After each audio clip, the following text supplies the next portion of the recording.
Hello बच्चों, आज हम अन्योक्ति अलंकार का यहाँ पर अध्ययन करेंगे। अन्योक्ति अलंकार की जो परिभाषा है उसको हम उसका अध्ययन करेंगे। क्या कहा है, जहाँ पर काव्य में अप्रस्तुत के माध्यम से प्रस्तुत का वर्णन किया जाए उसे अन्योक्ति अलंकार कहते हैं। आइए इसको उदाहरण के माध्यम से हम समझने का प्रयास करें।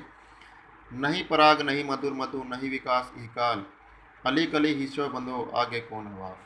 प्रस्तुत उदाहरण के माध्यम से यहाँ पर कवि ने राजा जयसिंह के माध्यम से ये उक्ति कही है। यहाँ पर राजा जयसिंह का जो मंत्री है, जो कवि है, वो उनको समझाते हुए कहते हैं कि नहीं पराग नहीं मधुर मधु नहीं विकास ई काल, अली कली हिस्सो बंधो आगे कौन हवाल। क्योंकि राजा जयसिंह जो उनकी नवदा बाल वधु थी, हमेशा उनके ही प्रेम में लगे रहते थे। उनको अपने राज्य का विकास का कोई भी ख्याल नहीं था। इसलिए एक पराग के माध्यम से यहाँ पर कवि ने जो कि वहाँ पर जो उनकी नवोदा बाल वधु जो वहाँ पर प्रस्तुत नहीं है, अर्थात अप्रस्तुत है, तो पराग के माध्यम से किस प्रकार से उनको समझाने का यहाँ पर प्रयास करते हैं। नहीं पराग नहीं मधुर मधु नहीं विकास ही काल, कि हे राजा, न तो इस पराग में अभी मधुर मकरंद आया है और न ही अभी इसका पूरी तरह से विकास हुआ है।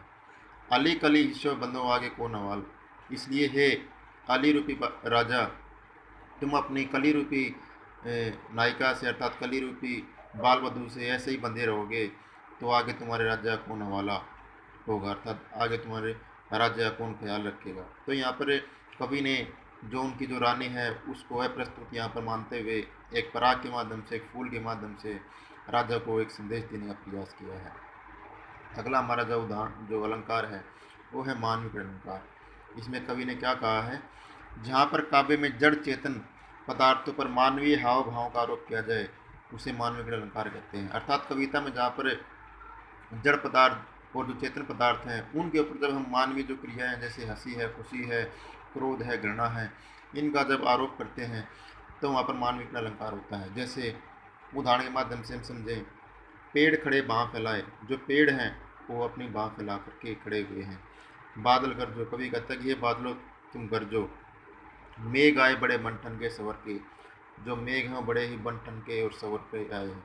अर्थात पहला जो हमारा उदाहरण पेड़ खड़े बाँह फैला, इसमें कवि ने यह कहा कि जो पेड़ हैं वो बाँह फैलाकर खड़े हुए हैं। जैसे बाँह फैलाना मनुष्य का कार्य है, लेकिन यहाँ पर कवि ने पेड़ों के ऊपर एक बाँह फैलाने का आरोप किया है। बादल गरजो, गर्जने का कार्य हमेशा मनुष्य करता है, लेकिन यहाँ पर कवि ने बादलों को यहाँ पर गर्जने के लिए संबोधित किया है। मेघ आए बड़े बनठन के सवर के, बनठन कर और सवर के कोई मनुष्य जा सकता है, लेकिन यहाँ पर कवि ने मेघों के ऊपर बनठन कर और सवर कराने का यहाँ पर आरोप किया है। इसीलिए यहाँ पर मानविक अलंकार का प्रयोग सिद्ध होता है। अगला हमारा जो अलंकार है वो है अतिशोक्ति अलंकार। अतिशोक्ति का अर्थ है अतिशयोक्ति, अर्थात किसी कथन का बढ़ा चढ़ाकर वर्णन करना। जहाँ काव्य में किसी कथन का इतना बढ़ा चढ़ाकर वर्णन किया जाए कि लोग मर्यादा का उल्लंघन हो जाए, उसे अतिशोक्ति अलंकार कहते हैं। उदाहरण के माध्यम से हम समझने का प्रयास करेंगे। कवि कहते हैं, प्राण छुटे प्रथम रिपु के, रघुनायक सहायक छूट ना पाए।